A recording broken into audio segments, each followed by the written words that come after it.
There's a fair amount of Super Smash Bros. Clones on the market these days. However, one of the only Smash-likes to keep relevant has been Rivals of Aether, an indie game created from the same minds who created Super Smash Land, a Gameboy-styled remake of Smash that I personally quite loved. Rivals boasts exemplary gameplay and great online play on top of what Smashland did. There's still a steady stream of new characters coming out too. At time of recording, we've recently seen 4 relatively new characters blast their way into the metagame and culture. In looking at the physical release for Rivals on Switch, specifically limited run games number 91, we'll find out just why this Smash-like has kept its popularity, and also if there's any future for this unique fighting game experience.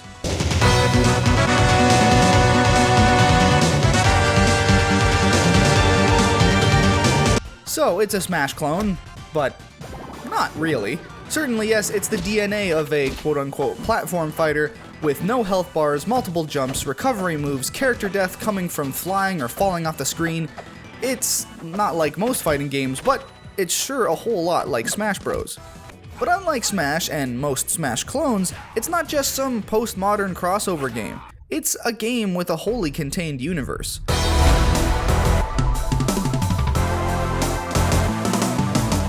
Okay, sure, there are some cameo characters, but I mean, it's an indie game, so they have, I think, a legal obligation to include a Shovel Knight cameo. Can you really blame them?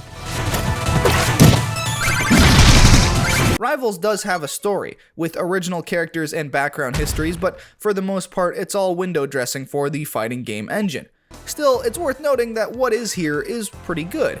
The story mode is entertaining enough, no voice acting or big animated cutscenes mind you, but it's still interesting to learn about the lore and why these characters are fighting in the first place. Like, what? Do colorful characters just have to start throwing hands upon seeing each other? There's gotta be a reason. I'd hope.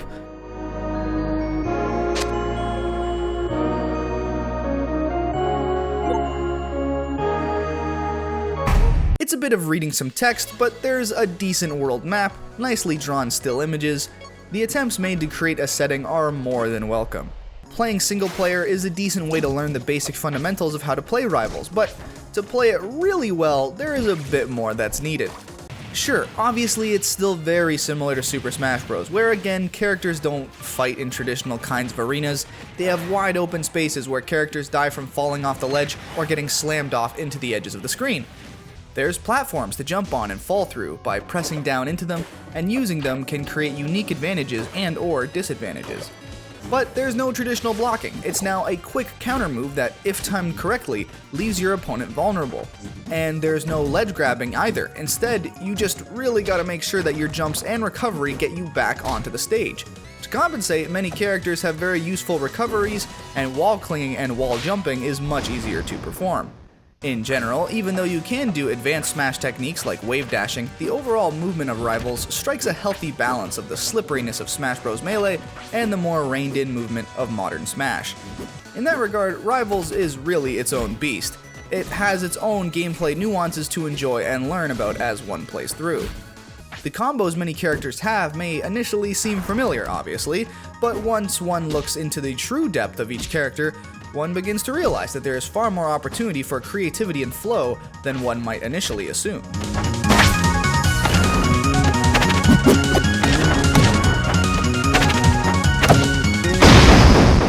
Characters like Craig can shoot up their own platform as a recovery move and use it in distinct ways to create mayhem. Other characters can use moves to set up complex traps all over the stage, forcing players to always be watchful of where they are moving. It makes for a great game to show off to Smash fans, and provides an alternative to Smash without getting too far away from the core appeal of the platform fighter.